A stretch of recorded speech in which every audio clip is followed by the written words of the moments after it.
Hello. Hello. Hello everybody. Can you hear me all right? Yes, fabulous. My name's Kat. I'm from CatsDog Photography. I'm a professional on-location dog photographer. And today I'm going to teach you how to use a single light source with a dog using off-camera flash to light them. So I normally specialise in on-location dog photography. I have a massive love for creating a scene and really creating a sense of place in my portraits. Something that's environmental and really gives a sense of place. And this is when I introduce the flash into my work. So I'm using the ambient light and then injecting the flash into the photographs. I really like to tell a story of the adventure that the dog's gone on and really bring out their character by being out on location. Of course, today we aren't on location, but the things that I'm going to demonstrate to you do apply for if you took the light out on location as well. This photo here is part of a scarf project I've been working on for the last couple of years. So again, I really like to create lots of colour and loud dynamic into my work.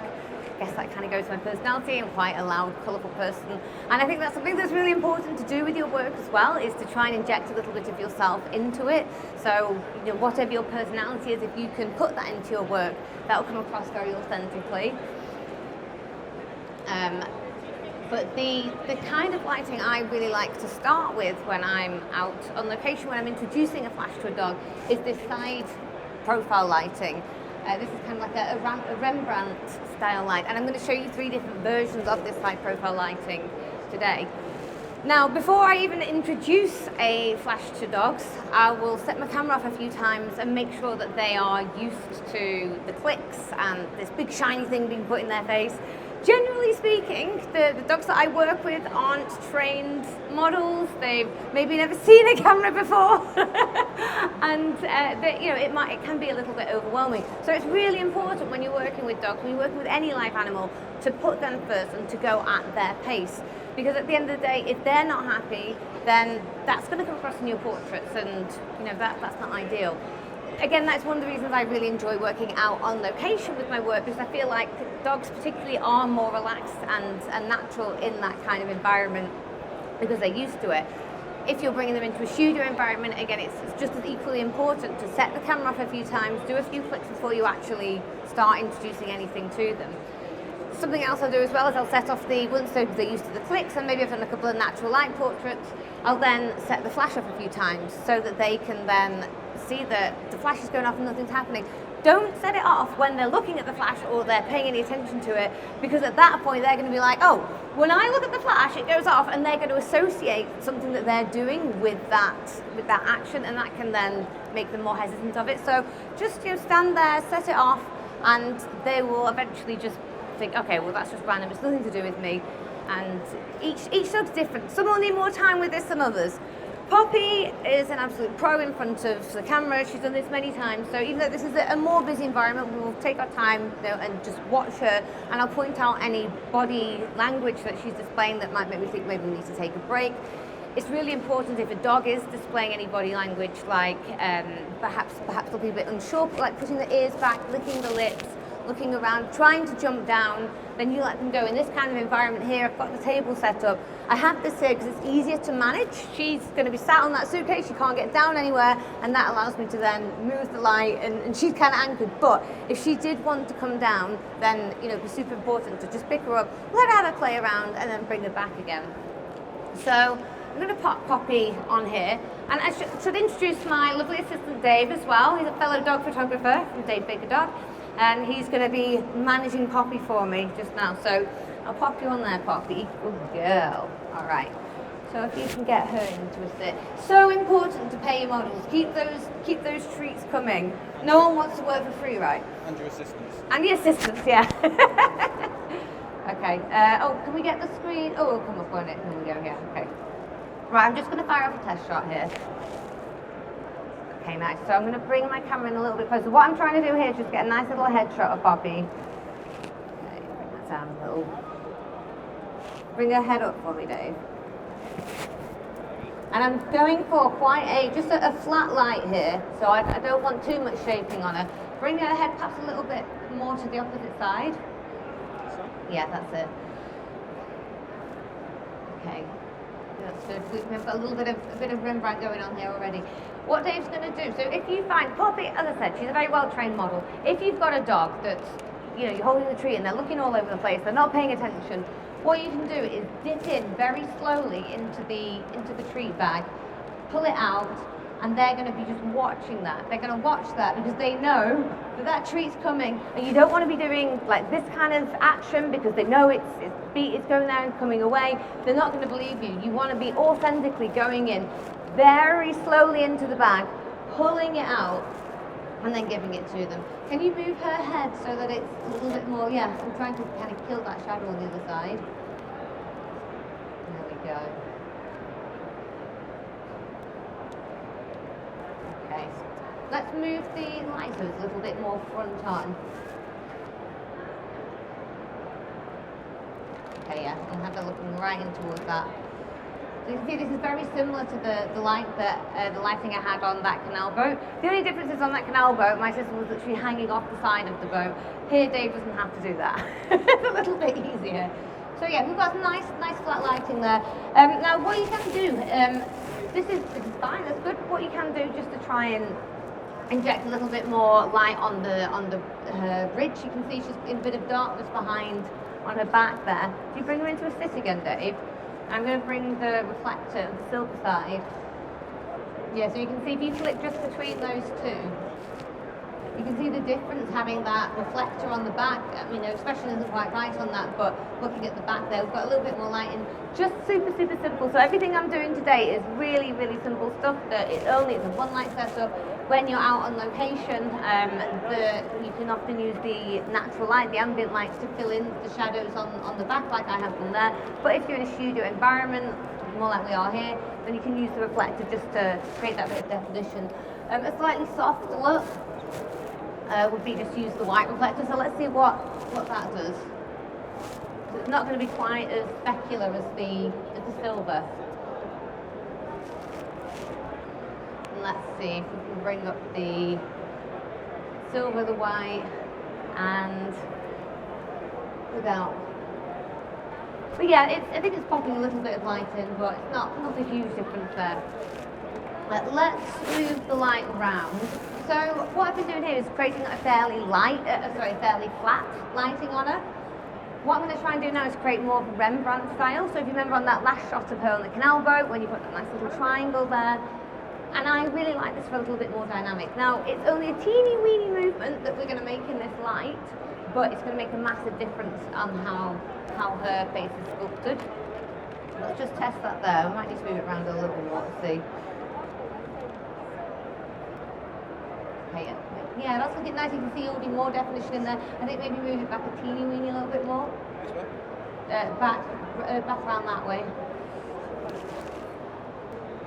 Yeah, that's good.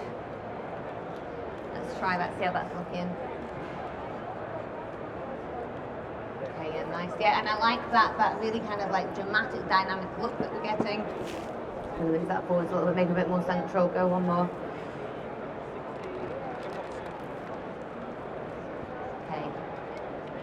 So Dave's making sure that he keeps treating her as well so that she's constantly being rewarded.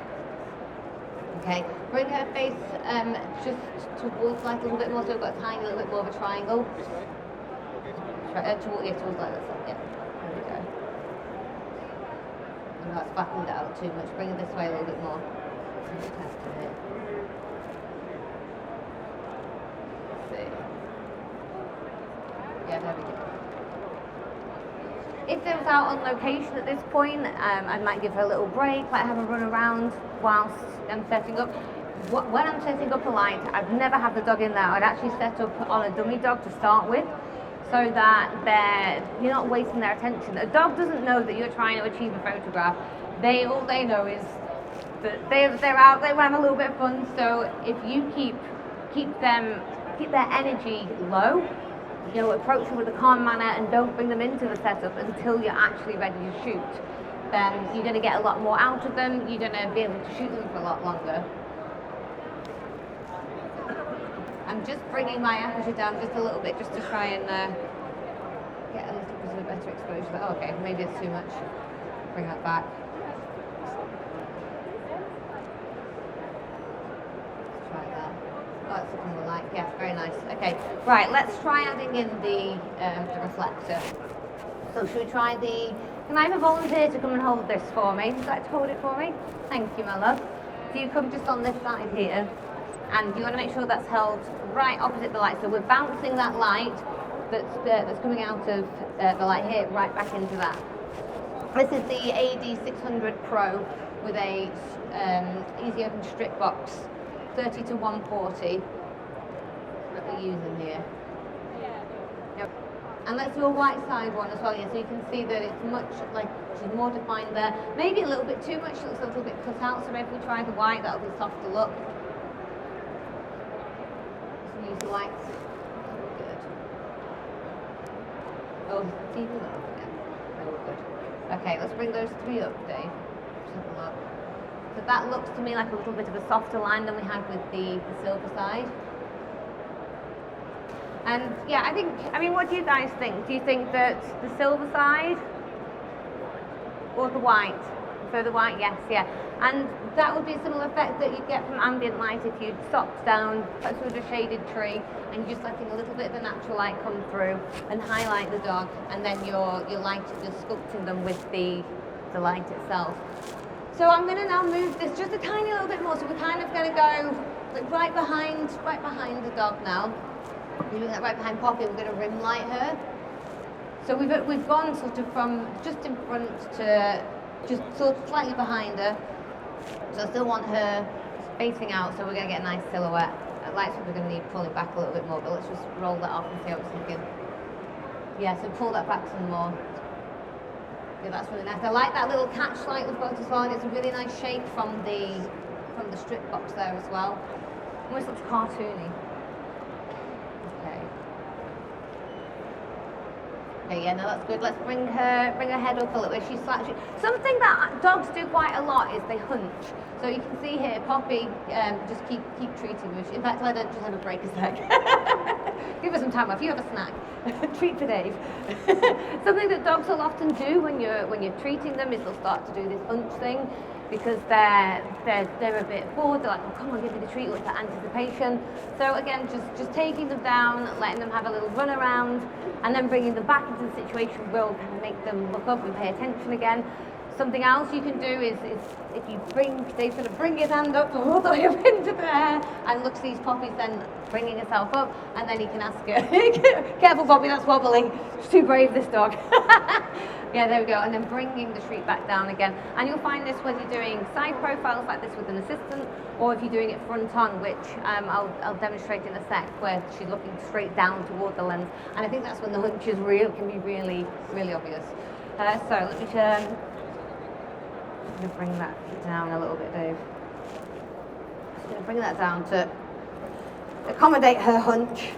All right, there we go. Let's roll with that. Nice, beautiful. Yeah, lovely. I like that.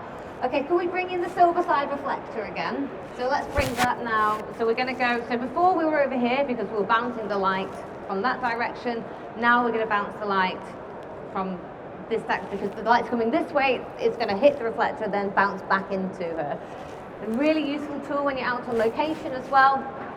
If you've got the sun coming down, you've got shadows under the chin, you can just chuck a little bit of light underneath.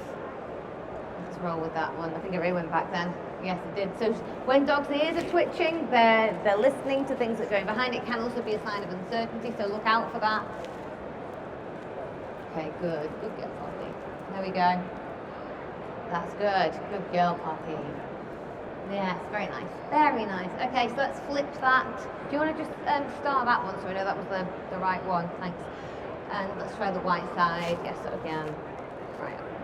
Okay, you can see that little difference there. It made it very, very subtle, but when you come to edit, and of course with all these things as well, when you're editing your photos, you can lift the shadows. So if you find you've got a shot and you think, oh, it's too dark, you haven't used the reflector, maybe you're in a scenario where it's just you and your client and you haven't got the luxury of other people to hold things, and perhaps the client needs to hold the dog on the lead. I very often do shoot with the dog on the lead just for safety so they can't run out and then Photoshop it out after, so I would recommend that approach when you're shooting with live dogs. But if you've got the luxury of doing this, it just adds a little bit more detail. So when you're lifting those shadows, you're keeping that quality higher. And there's nothing wrong with any of these approaches. You can do it with the reflector, without the reflector, silver side, white side. It's personal preference, really. Right, let's bring those three up. We've got a white, a silver, and a just without, with the rim lighting. Thanks, Dave. Let's see what we think with these. Nice. Very, very, very subtle differences. And again, it does give you more control with the editing. I actually think with this one, I really like just without, because you've got just nothing, you've just got the front lit. What do you guys think? What do you lean towards? Yeah. All right, okay. So we're going to move the C-stand now to above Poppy. I'm going to take her down. Again, this would be an opportunity just to let her, I'm going to cuddle her because she's very cuddly, but you can let them just run around. If you're in the studio, maybe let them explore, have some time out, just have a little break from what's going on so they're not getting overexerted. The great thing about these C-stands is they're called century stands. You can do hundreds of things with them, but you can, move it into all sorts of different positions. And I'm going to move this to just above Poppy now. And the reason I'm moving the light like this is because I want to create a really nice sculpted look. We're going to have some beautiful catch lights in her eyes with the light coming from above. And it's, generally speaking, light coming from above is something that is more visually appealing to us because we all live in a world where the sun's up there, not down there. So it's more comfortable to see the light coming from that direction, which is why typically you want the light to be above the eye line of the dog or the subject that you're shooting. And you want the catch light to not be in the middle too much or too far down. You want it to be a little bit on the top of the eye, again, because that's how we're used to seeing the light fall and the shadows fall onto our faces and our fur babies' faces as well. So I mentioned before that when I'm shooting dogs on location, I usually have them on a lead. This is safety, but also it helps the dog not get confused, because if the dog's running off, doing its own thing, and you're constantly calling it back, that's a lot of you calling them back, and then they're like, oh, okay, I'm coming back, and then going off. It makes it harder for you to do the shoot, and it also causes a little bit more chaos. If they're just anchored in position, they haven't got to go anywhere, there's no needing to call them back, and you can easily remove that in Photoshop. Generally speaking, I ask my clients not to to put harnesses on their dogs, because that's harder to Photoshop out, and I think it's quite nice to have that clean neckline, again, depending on what they actually want. Again, it is good if you can test on something. If you're working with an assistant on location, get your assistant to come in and squat, and you can test on them. You could even just have the dog stood there, test on their bum. It doesn't matter if they're looking, just so you're not constantly getting their attention. You want to avoid overstimulating them. And something you also want to warn your clients to do before you start the shoot is that, you can tell them, I know you're going to really want to help, you're going to want to call out their name and help me out, but it's better if you don't say anything. And this is really, really hard for people to do because, of course, you're trying to get their attention, but what you don't want the dog to do is looking off camera. You want to make sure that you're only making a noise at the split second that you want them to look. Right, great, okay. So move that forward just a little bit this way. That's pretty good. I like that little bit of fall off coming onto the suitcase there as well. Okay, I'm gonna just pull the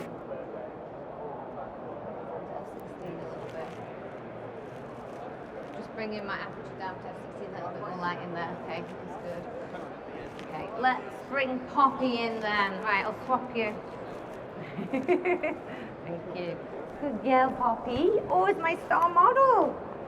She is my goodest dog.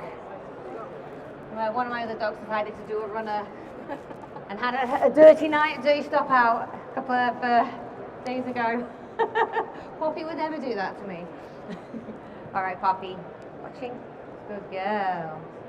Let me bring it up a little bit. Okay, I'm going to bring that a bit closer. I haven't got any more power to give on this, so I'm going to bring my aperture down try a 13. Bring that up a little bit higher. She is a little taller than my dummy dog.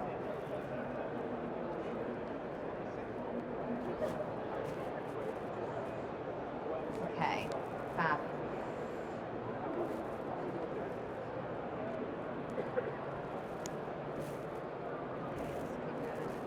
Right, I'm gonna bring her head down. Okay, so I'm gonna try and get her looking towards me now with the treat. When you're treating the dog, if you try and always hold it super close to the camera, if you're having somebody hold the treat for you, make sure they're literally touching the lens. If they're up here, they're going to be looking off somewhere. Poppy, sit, sit, good sit. Okay, watching, what's this? Good girl, watch. Good girl, and making sure she gets paid. Okay, hang on, her head looks up a little bit more there. Got too much, not enough catch light in her there. Let me bring her across this way. On this way, Pops, Poppy, sit. Good, sit. Wait. Poppy, watching. Oh, where's Grandma? Good girl. So she's turning her ear back there a little bit. She's listening. Very noisy environment. Well, I'd like to try and get her ears looking this way. It's worth finding out if your dog has any keywords. Poppy, where's Grandma Granddad? Poppy. Do you know what I've just realised as well? I'm saying this and she's listening over there. Dave, look at you. Come over here. Bring the treat down onto the lens. There we go, yeah, there we go, good. Okay. Good.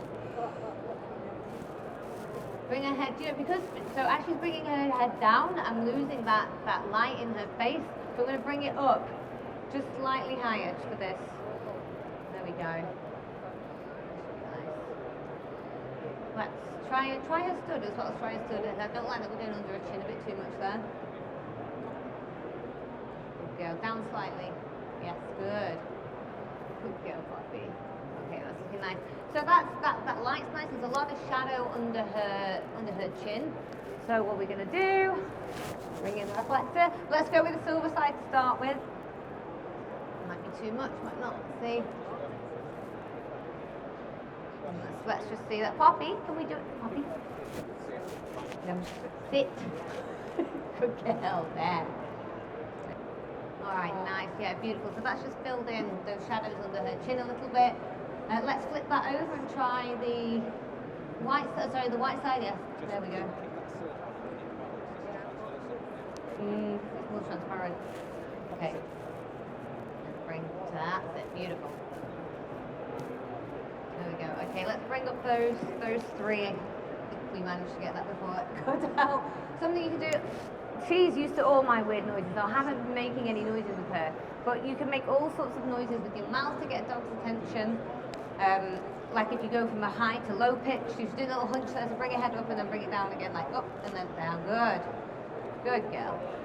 So something I often do is I'll go.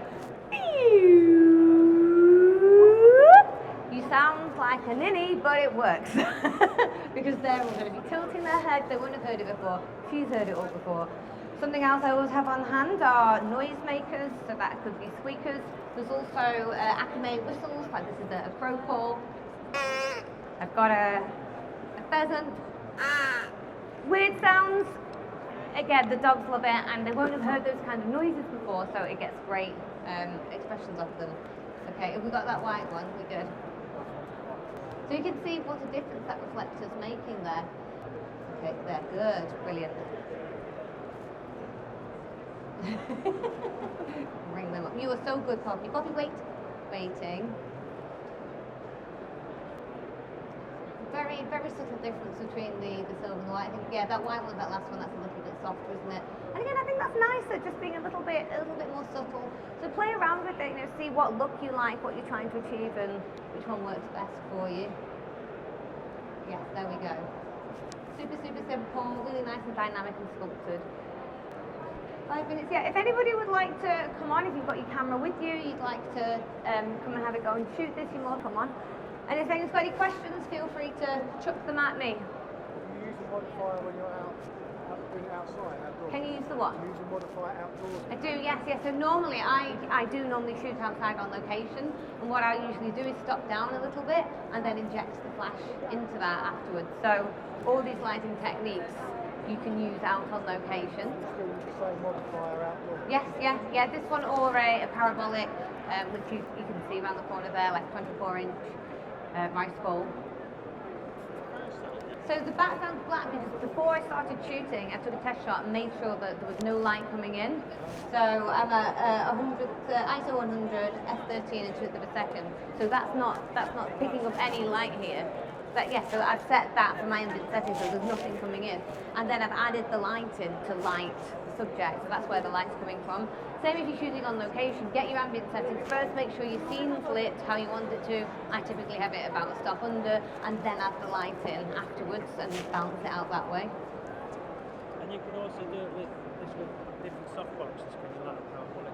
Yeah, absolutely, yeah. I mean, I shoot with grids out on location and also rice bowl parabolics quite frequently, yeah. I really like these for that side lighting that we were doing initially because it creates like a thin strip, really focused, especially when you've got the grid on as well. Well, everything that you've seen here, you can get from just the till round there. There's some leaflets that Dom's got over there, and that's got my details as well as the kit that I've been using on there.